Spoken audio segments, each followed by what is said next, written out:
अगर आपके जीवन में कष्ट है, परेशानी है, तो कहीं ना कहीं यह सारा जाल जो आपने बना रखा है वह आपके मन से संबंधित होता है।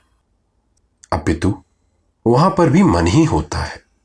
मैंने अभी तक जितना देखा, सुना, समझा, 99% सिर्फ यही पाया कि अगर आप दुखी हैं तो सिर्फ आप अपनी वजह से ही दुखी हैं।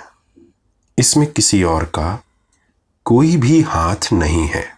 तो ऐसे ही बहुत से प्रश्न आते हैं कि मैं कष्ट में हूं, मैं दुख में हूं, मैं अशांत हूं, मुझे डिप्रेशन है, मुझे एंजाइटी है, मेरी कोई इज्जत नहीं करता है। तो इन सब का केवल एक ही जवाब है कि आप अपने आप को समझिए, अपने मन को समझिए।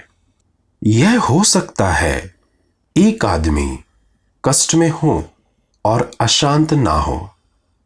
देखना आप कभी भी कुछ लोगों को इतने कष्ट में होते हैं, बहुत से दुख दर्द उनको रहते हैं उनकी जिंदगी में, तब भी वह अंदरूनी सतह से एकदम शांत होते हैं। वह कभी भी अशांत नहीं होते।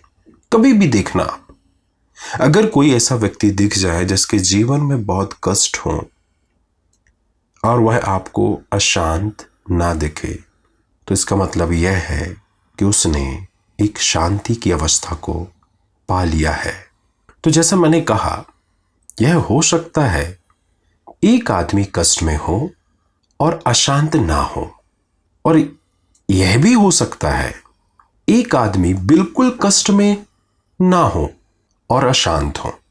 मैं थोड़े बहुत कुछ उदाहरण देके कहता हूं आपको। आप थोड़ा सा मजदूर को देखिए जो थोड़ा सा इतना उसकी जिंदगी में कष्ट होता है पर एकदम खुश, एकदम शांत होता है। और थोड़ा जो बहुत ज्यादा रईसी व्यक्ति होते हैं, बहुत ज्यादा अमीर होते हैं, बहुत ज्यादा अमीर होते हैं, उनके जीवन में अगर मान लो किसी भी प्रकार का कष्ट नहीं है या सारे कोई भी कष्ट नहीं है, लेकिन वह अंदर से उतने ही ज्यादा अशांत होते हैं। यह तो आपने देख ही चुके होंगे, तो उसमें ज्यादा बताने की जरूरत नहीं है। तो जैसा मैंने कहा कि यह भी हो सकता है कि एक आदमी बिल्कुल कष्ट में ना हो और अशांत हो, बल्कि अक्सर यही होता है, जो आदमी कष्ट में होता है उसे अशांति का पता ही नहीं चलता। कष्ट ही इतना उलझा लेता है कि अशांति पर ध्यान देने की सुविधा और फुर्सत नहीं मिलती। जब सब कष्ट समाप्त हो जाते हैं तब पहली दफा ध्यान आता है कि अशांति भी भीतर है। गरीब आदमी कष्ट में होता है, समृद्ध आदमी अशांति में होता है।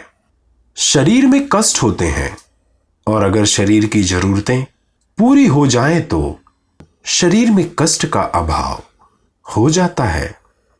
लेकिन शरीर के तल पर सुख का कभी कोई अनुभव नहीं होता। यह भी समझ लेना जरूरी है। शरीर में कष्ट हो सकते हैं, सुख शरीर में कभी नहीं होता। हाँ, कष्ट का अभाव हो जाए, कष्ट ना हो, तो उसी को हम सुख समझ लेते हैं। यही हमारी सबसे बड़ी भूल है, और आज तक हम ऐसा ही समझते हुए आए हैं। थोड़ा इस तरह से समझें। अगर पैर में कांटा गड़ा है तो तकलीफ होती है, और पैर में कांटा ना गड़ा हो तो कोई आनंद नहीं होता कि हम जाकर मोहल्ले में खबर करें कि आज मेरे पैर में कांटा नहीं गड़ा, मैं बहुत आनंद में हूं, कि आज मेरे सिर में दर्द नहीं हो रहा, इसलिए आज मैं बड़ा सुखी हूं। सिर में दर्द होता है तो हम कष्ट में होते हैं, लेकिन सिर में दर्द ना हो तो हम सुख में नहीं होते। यह शरीर के साथ समझ लेना बहुत उपयोगी है कि शरीर के तल पर सुख जैसी कोई चीज कभी होती ही नहीं। दुख होता है और दुख का अभाव होता है। दुख के अभाव को ही लोग सुख समझ लेते हैं। शरीर दुख दे सकता है, दुख नहीं दे सकता है, लेकिन सुख कभी भी नहीं दे सकता है। इसलिए जो शरीर के तल पर ही जीते हैं उन्हें सुख का कभी कोई पता नहीं चलता, दुख का पता चलता है, दुख से बचने का पता चलता है। भूख लगी है तो कष्ट मालूम होता है, भूख मिट गई तो कष्ट मिट गया। बस शरीर यही ठहर जाता है। शरीर के बाद शरीर के भीतर मन है। मन की हालत उल्टी है। मन की भी जरूरतें हैं, मन की भी मांगे हैं, मन की भी भूख और प्यास है। साहित्य है, कला है, दर्शन है, संगीत है, वे सब मन की आकांक्षाएं हैं, मन की भूख और प्यास है। वह मन का भोजन है। लेकिन अगर किसी आदमी ने कालिदास का काव्य ना पढ़ा हो तो इसके कारण कोई कष्ट नहीं होता, या किसी आदमी ने अगर किसी बड़े कलाकार का सितार ना सुना हो तो इस कारण कोई कष्ट नहीं होता। नहीं तो आदमी एकदम मर जाए कष्ट से, क्योंकि इतनी चीजें हैं मन की दुनिया में जिनका हमें कोई पता ही नहीं। मन की दुनिया में जिस चीज का आपको पता नहीं है, अनुभव नहीं है, उसका कोई कष्ट नहीं होता। लेकिन पता चले तो सुख जरूर होता है। अगर आपको सितार सुनने मिल जाए तो सुख होता है। नहीं सुना था तब तक कोई कष्ट नहीं था। अगर आप काव्य नहीं समझते हैं, नहीं सुना है, नहीं समझा है तो कोई कष्ट नहीं है। लेकिन सुनने मिल जाए तो सुख जरूर होता है। मन के तल पर सुख है। एक बार सुख का अनुभव शुरू हो जाए और फिर सुख ना मिले तो सुख का अभाव मालूम पड़ता है और लोग उसी को मन का कष्ट समझ लेते हैं। शरीर के तल पर सुख नहीं होता, सिर्फ दुख का अभाव होता है। मन के तल पर सुख होता है और सुख का अभाव होता है। कष्ट जैसी कोई चीज नहीं होती। लेकिन मन की एक और खूबी है। मन के तल पर जो सुख होते हैं वे क्षण भंगुर होते हैं, क्षण भर के लिए होते हैं, उससे ज्यादा कभी नहीं हो पाते। क्योंकि मन को जो सुख एक बार मिला उसकी पुनरुक्ति से उसे सुख नहीं मिलता। अगर आज आपने किसी वीणा वादक से वीणा सुनी और कल फिर वही वीणा सुनाए तो आज जितना सुख हुआ था उतना कल नहीं होगा, और परसों फिर सुनाए तो और भी कम होगा। और अगर 10-5 दिन सुननी पड़े तो जिससे पहले दिन सुख मिला था उसी से दुख की प्रतीति शुरू हो जाएगी। और अगर 2-4 महीने सुनना पड़े तो आप अपना सिर फोड़ लेंगे और भागना चाहेंगे कि अब मैं इसे नहीं सुनना चाहता हूं। मन के तल पर मन प्रति बार नए सुख की आकांक्षा करता है। शरीर हमेशा पुराने ही सुख की आकांक्षा करता है, नए सुख की कभी नहीं। शरीर को अगर आप नया नया रोज रोज मौका दें तो शरीर तकलीफ में पड़ जाता है। शरीर अगर रोज 10 बजे रात सोता है तो रोज 10 बजे रात ही सो जाना चाहता है, और अगर 11 बजे सुबह भोजन करता है तो ठीक 11 बजे ही भोजन कर लेना चाहता है। शरीर एक यंत्र की भांति है। वह रोज पुनरुक्ति चाहता है, रिपीटेशन चाहता है, और उसमें जरा भी हेर फेर नहीं चाहता। जिस आदमी के शरीर को रोज बदलाहट करनी पड़ती है उस आदमी का शरीर बहुत तकलीफ में पड़ जाता है। आधुनिक सभ्यता ने शरीर को इसलिए नुकसान पहुंचाया है कि आधुनिक सभ्यता रोज शरीर को नया होने के लिए आग्रह करती है और शरीर बेचारा पुराना ही रहना चाहता है। इसलिए गांव के लोग जितने स्वस्थ दिखाई पड़ते हैं उतना शहर का आदमी स्वस्थ नहीं दिखाई पड़ता। उसके शरीर को रोज नई जरूरत, नई व्यवस्था, नए नियम का पालन करना पड़ता है। इससे शरीर मुश्किल में पड़ जाता है। शरीर के पास समझ नहीं है कि वह रोज अपने को नया करने के लिए तैयार हो जाए। वह पुराने की ही मांग करता है। मन रोज नए की मांग करता है। वह पुराने से जरा भी राजी नहीं होना चाहता। जरा पुरानी पड़ी चीज और मन इंकार करने लगता है कि बस हो गया। उसे रोज नया मकान चाहिए, उसे रोज नई कार चाहिए, और उसका वश चले तो रोज नई पत्नी चाहिए, रोज नया पति चाहिए।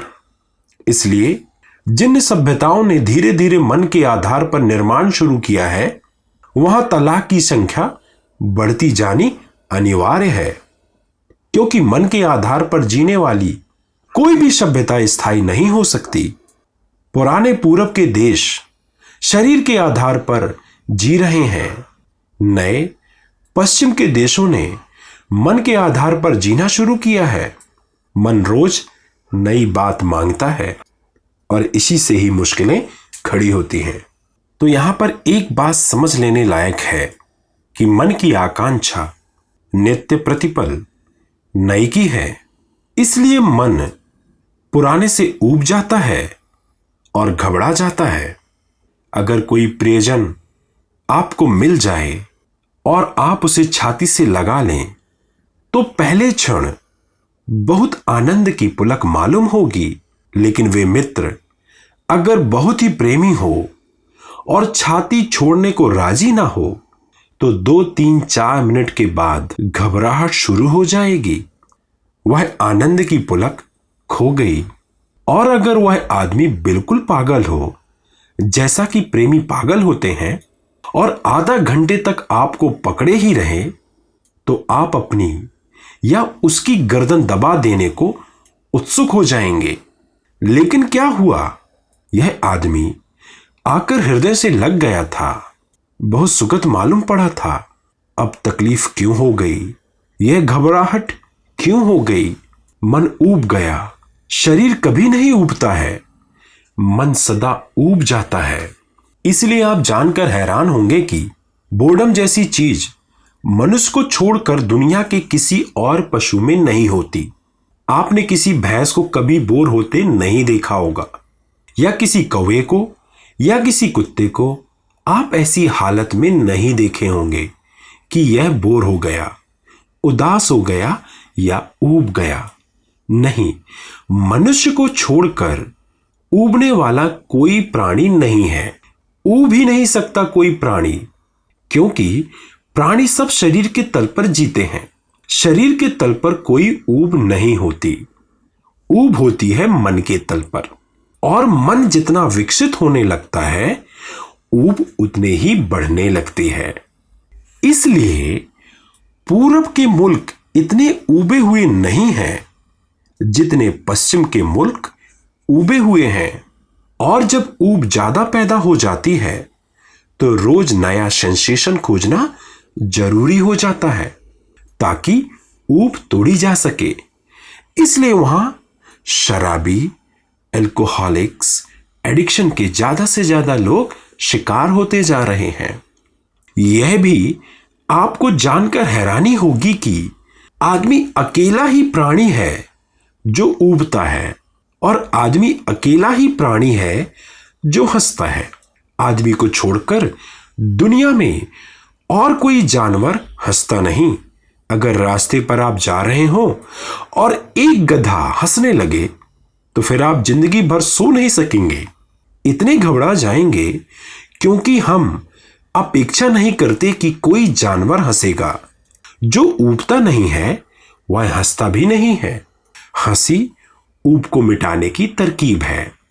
इसलिए जब आप ऊबे हुए होते हैं, तब चाहते हैं कि कोई मित्र मिल जाए, 2 हंसी की बातें हो जाएं, थोड़ी ऊब कट जाए।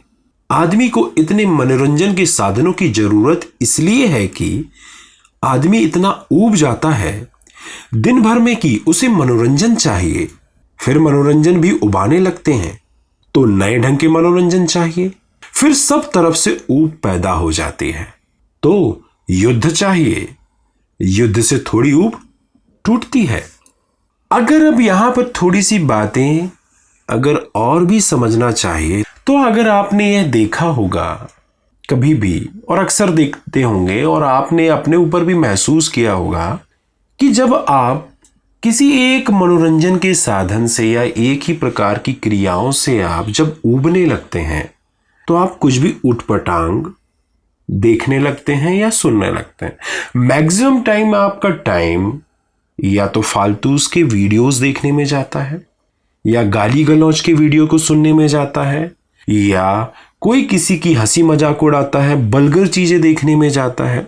अगर आपका कुछ अच्छे जो चुटकुले देखने में मन लगता था, अब आप अगर उससे ऊब गए हैं तो आप गाली गलौज वाले नंग धड़ंग चीजों को देखने में आनंदित महसूस करेंगे, क्योंकि पुरानी चीजों से आप ऊब चुके हैं और आप कुछ नया चाहते हैं। तो इसलिए देखना आज आपको ऑनलाइन या कहीं पर भी कुछ हर कोई व्यक्ति कुछ नया करके दिखाता है, या नंगा खड़ा हो जाएगा दीवार में, या कूदने लगेगा, या मूतने लगेगा, या जो कुछ भी है, या कोई कुछ भी किसी भी प्रकार का बल्गर एक्ट करके आपको खुश करना चाहता है, क्योंकि आप भी वही चाहते हैं।